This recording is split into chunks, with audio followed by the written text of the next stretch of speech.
Hit TV అభిమాన ప్రేక్షకులకు స్వాగతం. నేను మీ నాగేంద్ర కుమార్. ఇప్పుడే రజనీకాంత్ తలైవా రజనీకాంత్ అండ్ నాగార్జున గారు పోటాపోటీగా చేసిన 'కూలీ' సినిమా చూసి ఇప్పుడే వచ్చాను. అండ్ ఆ సినిమా చూసినప్పుడు నాకు కలిగిన అభిప్రాయాలన్నింటినీ మీతో షేర్ చేసుకుంటున్నా. ఈ సినిమా బేసిక్‌గా చెప్పాలంటే ఈ సినిమా ఏమీ కొత్తగా తయారు చేసిన ఒక అద్భుతమైన కథ అని చెప్పడానికి ఏమీ లేదు ఇందులోని. ఇది చాలా ఏజ్ ఓల్డ్ స్టోరీ. దీనిలోని రజనీకాంత్ గారే ఈ కైండ్ ఆఫ్ క్యారెక్టర్స్ గాని, లేతే ఎప్పుడు ఆయన భాష నుంచి చేస్తున్నారు ఇలాంటి క్యారెక్టర్లు. ఆయనకో ఫ్లాష్ బ్యాక్ ఉంటుంది. అతను ఎందుకు కామన్ మ్యాన్‌గా తిరుగుతున్నాడు. తర్వాత కట్ చేస్తే భాష ఫ్లాష్ బ్యాక్‌ని ఎన్నో లాంగ్వేజెస్‌లో దాన్ని ఒక ఫార్ములాగా తీసుకొని చేశారు. దాని ఆహ్, షేడ్స్, దాని ఛాయలు ఉన్నట్టుగానే లోకేష్ కనగరాజు ఈ సినిమాని, కథని తయారు చేసుకోవడం జరిగింది. అండ్ ఆహ్, ఇందులో రజనీకాంత్ అంటే మనకెలా అనిపిస్తుందంటే సినిమా చూస్తున్నంత సేపు ట్రైలర్‌లో కూడా నేను అదే ఫీల్ అయ్యాను.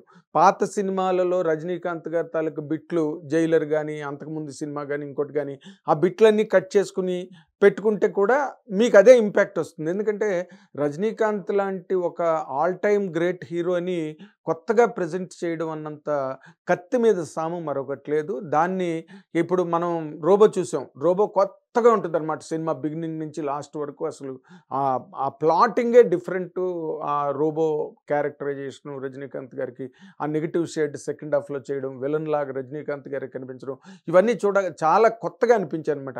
ఈ సినిమాలో ఏం కొత్తదనం లేదు. అయితే మనం ఎప్పుడు చూడని ప్రపంచం.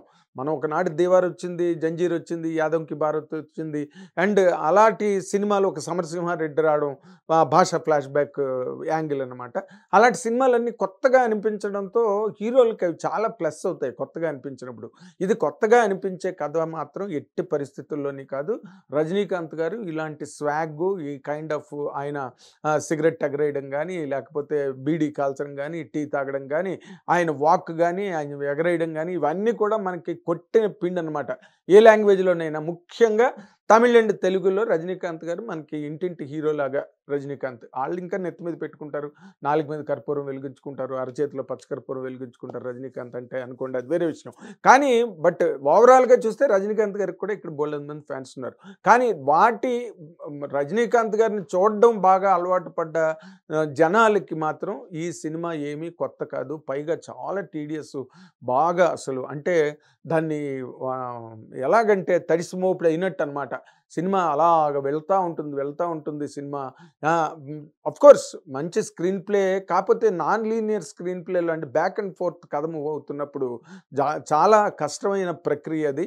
దాన్ని అలాగా ఇటు చెప్పి, అటు చెప్పి, అటు చెప్పి, ఇటు చెప్పి కథను ముందుకు తీసుకెళ్తుంటే చాలా బర్డెన్‌సమ్‌గా సినిమా థియేటర్‌లో ఒక చాలా అంటే టీడీయస్‌గా మన సహనానికి పరీక్షలాగా సినిమా అనిపించిన ఫీలింగు చాలామందికి దాదాపుగా మేము థియేటర్ నుంచి బయటకొచ్చిన తర్వాత షేర్ చేసుకున్నాం. అలాగని 'బావులేదా' సినిమా అంటే అసలు సినిమా నిండా వీరాగ్రేసరులైన నటులందరూ సినిమా నిండా ఉన్నారు. ముఖ్యంగా మన 'నాగార్జున' గారు, మన కింగ్ 'నాగార్జున' గారు ఇందులో విలన్‌గా చేయడం అన్నదే ఈ సినిమాకి చాలా హైయెస్ట్ స్కోరింగ్ పాయింట్‌గా ఏదైనా చెప్పాలంటే 'నాగార్జున' గారు విలన్‌గా చేయడమే. అది కూడా ఎందుకంటే ఇప్పుడు 'నాగేశ్వరరావు' కమెడియన్‌గా చేసిన సందర్భాలున్నాయి 'మిస్సమ్మ' అటువంటి సినిమాల్లో. కానీ ఆయన విలన్ క్యారెక్టర్‌లు, నెగెటివ్ క్యారెక్టర్‌లు నాగేశ్వరరావు ఆయన జీవితంలో చేయలేదు. కానీ 'నాగార్జున' గారు నాగేశ్వరరావు చేసిన కైండ్ ఆఫ్ భక్తుడు క్యారెక్టర్‌లు చేశారు. అండ్ కామెడీ ఎంటర్‌టైన్‌మెంట్లు చేశారు. కానీ నాగేశ్వరరావు జీవితంలో ఎప్పుడు చేయని ఒక గొప్ప ఎక్స్‌పెరిమెంటు 'నాగార్జున' గారు చేయడం అన్నది అక్కినేని హిస్టరీకే ఇది చాలా ఒక గొప్ప కలికితురాయి లాంటిదని చెప్పడానికి ఏమాత్రం సంశయించనక్కర్లేదు. అండ్ 'నాగార్జున' గారు ఫెంటాస్టిక్‌గా చేశాడు క్యారెక్టర్‌ని. కానీ 'నాగార్జున' గారి క్యారెక్టర్ కూడా పూర్తిగా దానికి జరగాల్సినంత న్యాయం జరగలేదు. ఎందుకంటే కథని పార్ట్‌లుగా చేసి ఈ పార్ట్‌లో ఒక మెయిన్ క్యారెక్టరు, ఒక 'రజనీకాంత్' గారు ఒక కథ రన్ అవుతున్నప్పుడు కథ ఎక్కడైతే ఒక పాయింట్ దగ్గర ఇంకా డైల్యూట్ అవుతుంది అనుకున్న టైంలో ఉపేంద్ర క్యారెక్టర్ ఎంటర్ అవ్వడం, ఉపేంద్ర యాక్షన్ కంటెంట్ అంతా హ్యాండిల్ చేయడం. ఆ టైంలో ఏమైంది, రజనీకాంత్ గారుని వీక్ చేసినట్టుగా అయింది. ఒక్కసారి ఉపేంద్ర వచ్చినప్పటికి థియేటర్‌లో ఎప్పుడైతే ఓవేషన్ వచ్చిందో, ఆ మేరకు రజనీకాంత్ గారి క్యారెక్టర్ గాని, రజనీకాంత్ గాని వీక్ అయినట్టే. ఇప్పుడు తమిళ్ రివ్యూస్ కూడా అట్లాగే ఉన్నాయి. అందరూ తమిళ్‌లో మాట్లాడే వాళ్ళందరూ కూడా తమిళ్ దగ్గర నుంచి వచ్చిన రిపోర్ట్‌లు కూడా అలాగే ఉన్నాయి. ఏంటి ఒక 'లియో' గాని, 'విక్రమ్' గాని, లేపోతే 'ఖైదీ' గాని ఇలాంటి సినిమాలు ఉన్నట్టుగా లేదు. ఒకసారి చూడొచ్చు. ఎంతో దూరం నుంచి కష్టపడి వచ్చాం గానీ, అంత మిగల్లేదు. ఇదేదో 1000 కోట్లు కలెక్ట్ చేసే సినిమా అవుతుంది తమిళ్‌కి. ఎందుకంటే ఈ మధ్యన వాళ్ళకన్నీ డిజాస్టర్‌లే. తెలుగు సినిమాలు పెద్ద సినిమాలు ఆడిన రేంజ్‌లో తమిళ్ సినిమా చెప్పుకోవడానికి ఒకటి కూడా లేదు. ఇది ఎక్స్‌పెక్ట్ చేశారు. ఆ స్థాయికెళ్తుంది, 1000 కోట్లు కలెక్ట్ చేస్తుంది కానీ, అది కేవలం ఆస్తిగా మాత్రమే మిగిలిపోతుందని చెప్పడానికి ఏం సంశయించనక్కర్లేదు. అండ్ క్యారెక్టర్‌లోని ఆ 'షాహీర్' అని అతను చేశాడు. ఆ క్యారెక్టరు అంత బిల్డప్పు, అంత మేనేజ్‌మెంట్, అంత స్క్రీన్ టైము అతనికిచ్చి అండ్ నాగార్జున గారికి క్యారెక్టరైజేషన్ అన్నది విలన్ అన్నప్పుడు, ఆ విలన్ అన్నది ఆఖరి వరకు ఆ కెపాసిటీ ఉండాలి. మధ్యలోనే ప్రీ క్లైమాక్స్‌లోనే ఆ విలన్ క్యారెక్టర్ చచ్చిపోతుంది. నాగార్జున గారి క్లైమాక్స్ వరకు ఉండుంటే దాని ఇంపాక్ట్ వేరేగా ఉండేది. ఇప్పుడు తెలుగులో కూడా మొన్న 'కుబేర్‌కి' జరిగింది. ఇప్పుడు కూడా జరుగుతుంది. 'కుబేర' ధనుష్ ఎంత బాగా యాక్ట్ చేసినప్పటికీ 'కుబేర్' అంత పెద్ద హిట్ అవ్వడానికి మేజర్‌గా నాగార్జున గారి క్యారెక్టర్, నాగార్జున గారి పెర్ఫార్మన్సే మెయిన్ కారణం దానికి. అలాగే ఈ సినిమా కూడా మన తెలుగులో అందరూ చూసి దీన్ని ఆదరించి దీనికి బ్రహ్మాండమైన కలెక్షన్స్ వస్తే గనక అది కేవలం నాగార్జున గారి వల్లే వస్తుంది. అండ్ తక్కువ యాస్పెక్ట్స్ కూడా లోకేష్ కనకరాజు ఏమి అంత గొప్పగా అంటే మసిపూసి మారేడుకాయ చేయడం అంటారు చూసారా? అంటే ఆ స్క్రీన్ ప్లేని అలా తిప్పి, ఇలా తిప్పి, ఇలా తీసుకొచ్చి, అలా తీసుకొచ్చి దీనిలో కొత్తగా ట్రాన్స్‌ప్లాంటేషన్స్, హార్ట్ హైజాకింగు, హార్ట్ ట్రాఫికింగు ఇలాంటివేవో కొత్త కాన్సెప్ట్ చూపించారు. మనం చూడలేదు ఆ ప్రపంచాన్ని. ఓకే. ఆఫ్‌కోర్స్. బట్ కథగా చెప్పాలంటే మాత్రం ఈ కథ ఏమి అంత గొప్ప కథ కాదు. అండ్ రజనీకాంత్ గారు ఇలాంటి కథలు ముందు చాలా సినిమాలు చేయడం అన్నది కూడా ఈ సినిమాకి ఒక రకంగా మైనస్ పాయింట్ అవుతుంది. అండ్ శృతి హాసన్‌ని పెట్టారు గానీ, ఆ అమ్మాయికి అంత పెద్ద క్యారెక్టర్ లేదు సినిమాలోని. ఎవరు చేసినా ఓకే ఆ క్యారెక్టర్. దానికి శృతి హాసన్ అక్కర్లేదు. అండ్ సత్యరాజ్ క్యారెక్టర్ కూడా కాస్టింగ్ వాల్యూ కోసం పెట్టుకోవడం, రజనీకాంత్ గారి ఫ్రెండ్ అని చెప్పుకోవడం కోసం అని చెప్పి సత్యరాజ్‌ని పెట్టారు. సత్యరాజ్‌కి కూడా పెద్ద క్యారెక్టర్ ఏం లేదు సినిమాలోని. అండ్ ఆ షాహీర్‌కి అన్నెసెసరీ రన్ టైమ్ ఎక్కువ. దాన్ని ఇంకొంచెం నోన్ యాక్టర్‌ని ఎవరినైనా పెట్టుండే ఆ క్యారెక్టర్‌కి ఇంకా సినిమాకి మంచి ప్లస్ అయ్యి ఉండేదని నాకు అనిపించింది. తర్వాత కట్ చేస్తే ఉపేంద్ర కూడా లాస్ట్‌లో వస్తాడు.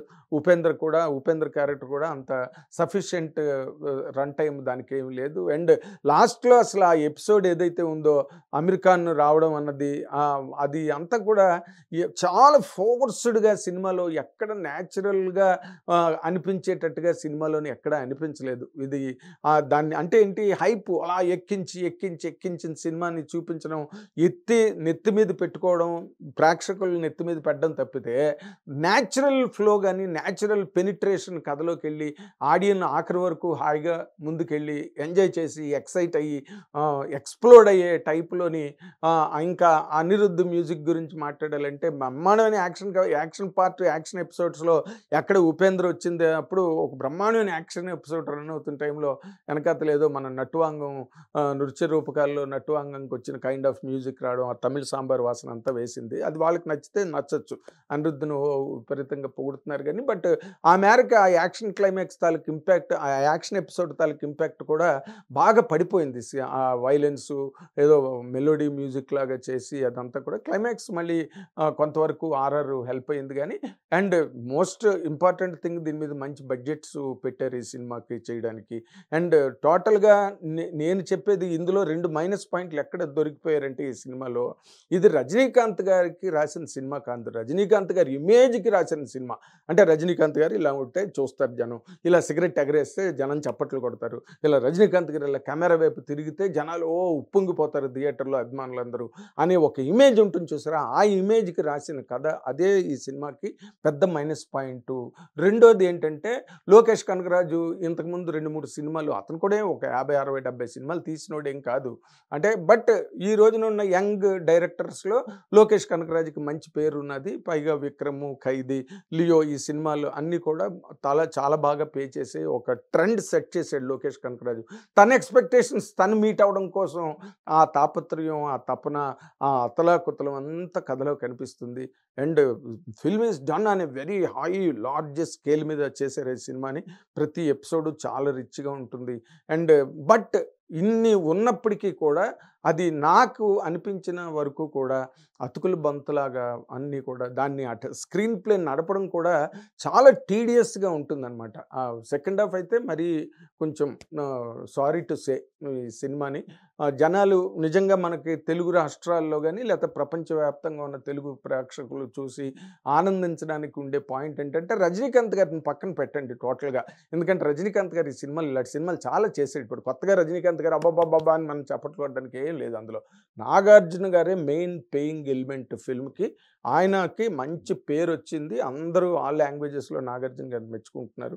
అండ్ నన్ను అడిగితే ఒక శివ, ఒక గీతాంజలి, ఒక అన్నమయ్య, ఒక రామదాసు, ఒక కుబేర అండ్ ఇప్పుడు నౌ దిస్ కూలీ ఆయన కెరీర్లో పెద్ద మౌంట్స్గా మనం చెప్పుకోవాల్సినవి. చాలా గొప్పగా అంటే ముందు చేయడానికే కలేజ కావాలి, గట్స్ కావాలి కదా విలన్ అనగానే. బట్ ఆయనకి మొదటి నుంచి ఆ టెంపర్మెంట్ ఉన్నది, అలాంటి క్యారెక్టర్లు చేశాడు కాబట్టి ఆయనకి చాలా మంచి పేరు వస్తుంది ఈ సినిమాతో. తక్కువ సినిమా అంతా కూడా with all the highs, buildup, bold presentations, ఇవన్నీ in spite of all that cinema looked very flat అని నా తాలూకా పర్సనల్ ఒపీనియన్. ఎందుకంటే రజనీకాంత్ గారి సినిమా అనగానే ఎక్స్పెక్ట్ చేస్తాం.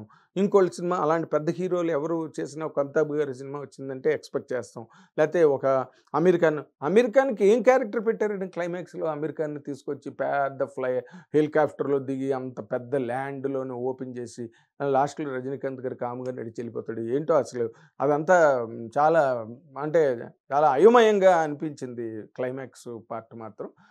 ఏదో మొత్తానికి ఒక పెద్ద సభలోకి వెళ్ళొచ్చినట్టుగా అనిపించింది నాకు సినిమా చూసిన తర్వాత. బట్ మీరు అందరూ చూసి దాన్ని ఎలా ఉందో ఎంజాయ్ చేసి మీరు మీ అభిప్రాయాలను మీరే ఏర్పరచుకోవాలని కోరుతున్నా. Thank you very much.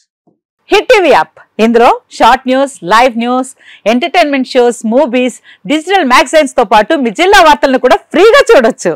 ఇంకెందుకు ఆలస్యం, వెంటనే హిట్ టీవీ యాప్ ని డౌన్లోడ్ చేసుకుని ఫ్రీగా ఎంటర్టైన్మెంట్ పొందండి. Hit TV app. Hit TV app. Please download hit TV app. Hit TV app ని ఫ్రీగా డౌన్లోడ్ చేసుకుని ఎంజాయ్ చేయండి. మీకు నచ్చిన ఎంటర్టైన్మెంట్ కోసం హిట్ టీవీ యాప్ ని ఫ్రీగా డౌన్లోడ్ చేసుకుని ఎంజాయ్ చేయండి. హిట్ టీవీ యాప్ ని డౌన్లోడ్ చేసుకుని ఆస్వాదించండి, ఆశీర్వదించండి. ఇంతమంది సెలబ్రిటీలు హిట్ టీవీ యాప్ ని డౌన్లోడ్ చేసుకోండి అని చెప్తున్నారంటే ఎంత మంచి యాప్ ఆలోచించండి. అమెరికాలో చదవాలనుకునే వాళ్ళకి విశ్వసనీయమైన పేరు మన శౌర్య కన్సల్టెన్సీ. UK లో 1 year masters, UK లో 1 year masters, 2 years work permit up to 5 years visa. Contact Shaurya Consultancy. Contact 89851 89851.